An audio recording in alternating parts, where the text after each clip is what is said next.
Magandang araw sa ating lahat, sa Visayas Mindanao, sa ating mga kababayan sa abroad. Kumusta kayo lahat? Welcome po kayo ulit sa Monte natin channel. Yung mga viewers po natin na hindi pa nakapag-subscribe, subscribe na, like na rin sa ating mga video. Doon na rin sa TikTok natin, MSTV TikTok, sa FB naman, James Sasso, sa YouTube naman is MSTV Official YT. Magbigay lang tayo ng opinion at reaction na rin tungkol sa lumabas naman ngayon na mga ex-marines na 18 tao ng mga dating security personnel ni Saldico. So napakaraming mga mali-malitang mga pira di umano, tapos may mga chopper pa na pinaglalagay sa chopper.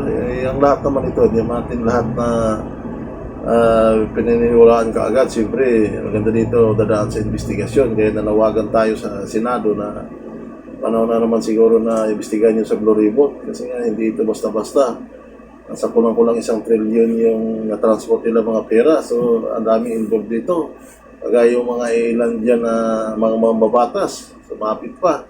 O yung mga siguro ito, yung mga nakalagay sa mga sinumpang sa lesenda ng mga politiko, dapat papaliwanag na rin. Kasi habang nanahimik sila, mapaniwalaan ng taong bayan na totoo ang lahat ng akusasyon. Kung magpaliwanag na rin sila, sa yung bagay naman na makuha naman yung panig nila sa sambayan ng Pilipino.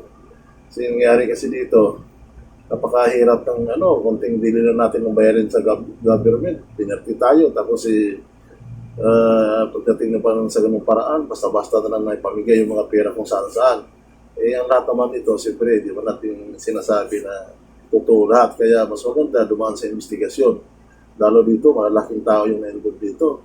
Hindi lang sa Kongreso, pati meron din sa Senado. So, umaasa naman ang sabay ng Pilipino na bigyan ito ng pansin.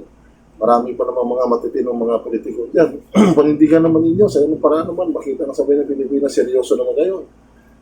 Dito, nawagan tayo na talagang imbestigahan ito dahil 18 ex-marines ito. So, hindi ito biro. Napakalaking involved na halaga dito. Yung iba nga, natin, kung mga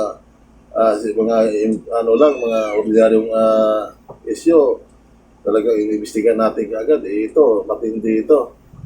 Tataka naman tayo dito sa mga malalaking mga kilalang mga tagatid ng balita dito, dito na pabalita, makikita mo lang ito sa ilang mga network at saka sa mga vlogger. Sana naman, ipalabas nyo sa mga network para sa ganung paraan naman na makita naman ang sambayan ng Pilipino na hindi naman kayo bias. Dito naman, di naman sinasabi na totoo lahat. Mas maganda, talagang imbestigahan ito. Sa atin naman, as opinion at reaction bilang simpleng mga mayan. Maraming salamat, mabuhay tayong lahat. God bless.